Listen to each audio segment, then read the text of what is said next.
Esensi universitas bukan hanya membangun intelektualitas, tapi juga membangun jiwanya, mental pemimpinnya, kepekaan terhadap lingkungan dan masyarakat. Hal itu bisa terjadi jika para pendidik ikut serta. Halo semuanya, selamat datang di channel saya Gen Z Plus.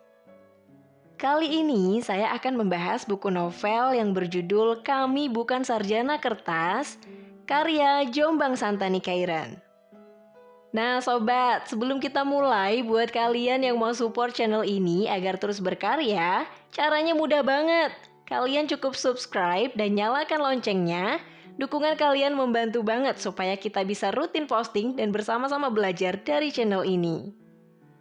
Buku novel ini membahas tentang kisah persahabatan yang berlatar belakang di universitas serta perjuangan mereka menggapai mimpi.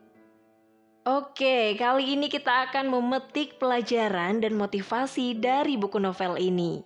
Nah sobat, Gen Z Plus merangkum menjadi 12 hal penting dari buku ini. Yang pertama, semangat pohon pisang. Pohon pisang biar sudah ditebang sampai runtuh, tak lama kemudian anak-anaknya akan tumbuh lagi tiada habisnya. Cobalah tebas terus, justru akan tumbuh lagi lebih banyak. Tidak pernah menyerah. Kita sebagai makhluk hidup yang diberi akal, hendaknya belajar juga dari alam. Salah satunya dari semangat pohon pisang ini. Pengalaman Ogi yang putus asa akibat meninggal babenya dan di-DO dari kampus, berniatan untuk bunuh diri. Namun akhirnya diselamatkan oleh Ranjau, Arko dan Sania. Kondisi mental seperti Ogi mengajarkan kita bahwa orang dengan kondisi seperti itu faktanya ia tidak memerlukan motivasi. Mereka hanya minta dilahirkan kembali dengan rasa percaya diri dan rasa dihargai. Yang kedua, kerja tangkas. Kurang dari generasi muda sekarang adalah keseimbangan kerja keras dan kerja cerdas. Kedua itu harus beriringan sehingga menjadi kerja tangkas.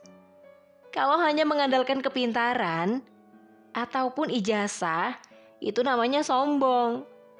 Masuk perusahaan nggak bisa apa-apa. Bingung mesti mulai dari nol. Diberi tantangan takut, malah ogah-ogahan. Generasi kalian ini lembek. Harus dikerasin sedikit biar bisa mikir-mikir, ungkap Ayah Gala.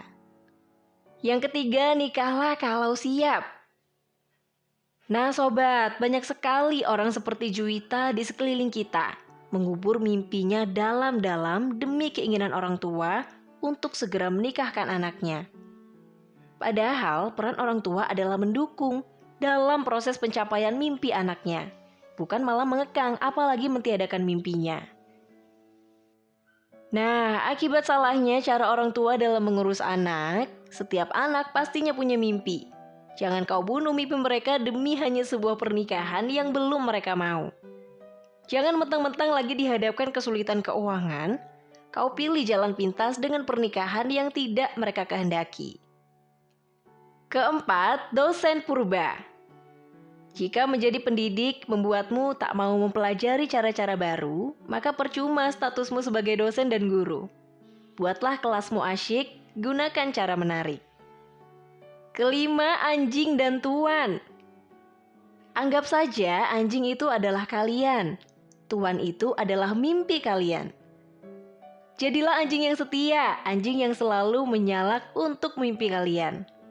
Untuk mimpi teman-teman kalian. Membantu orang menghidupkan mimpinya akan membantu kita sendiri pula kelak. Seperti anjing, ada saat untuk menyalak, ada saat untuk jinak. Ingat, setia pada impian. Keenam, sarjana kertas. Jadi sarjana atau tidak, itu cuma di atas kertas sobat. Banyak sarjana menganggur juga. Banyak orang tak sekolah tinggi tapi sukses. Banyak sarjana begitu bekerja ternyata tidak bisa apa-apa. Masuk kantor gagah, pulang-pulang gagap. Dunia profesional menuntut begitu tinggi tak sampai nafas mereka berlari. Banyak sarjana tak pandai ilmu hidup, hanya ilmu silabus saja. Yang ketujuh, gulali dan cambuk. Seorang anak yang selalu diberikan gulali akan berbeda di masa depan dengan anak yang sesekali diberikan cambuk. Anak yang ditempa untuk kesusahan akan berbeda dengan anak yang selalu diberikan keenakan. Kedelapan, seni hidup. Terkadang apa yang kita harapkan, apa yang kita perjuangkan tidak sesuai dengan kenyataan. Tapi disitulah seninya hidup. Banyak dari kita yang memperjuangkan apa yang kita impikan. Gak sedikit mimpi itu putus di tengah jalan. Tidak ada kepastian dalam hidup kita, selayaknya mempunyai kemampuan agar tidak menyerah dan selalu berusaha. Kesembilan, tidak ada bakat yang sia-sia. Setiap bakat yang kita miliki bertujuan memperbaiki sesuatu, membantu teman-teman hingga kini kita belum menyadarinya. Jadi jangan beranggapan bahwa bakat yang kamu miliki itu sia-sia ya sobat. Kesepuluh, gagal dan ketakutan. Orang-orang yang kamu kira keren, hebat, inspiratif, semua pernah gagal. Tidak ada manusia di muka bumi ini terlahir anti gagal. Dan mereka semua gagal lebih banyak daripada jumlah ketakutan yang ada dalam pikiranmu. Ke-11, kuliah kehidupan. Ada yang kuliahnya hanya di rumah, bermodal internet, dosennya papan ketik. Laboratoriumnya adalah kehidupan. Nama kampusnya Google University.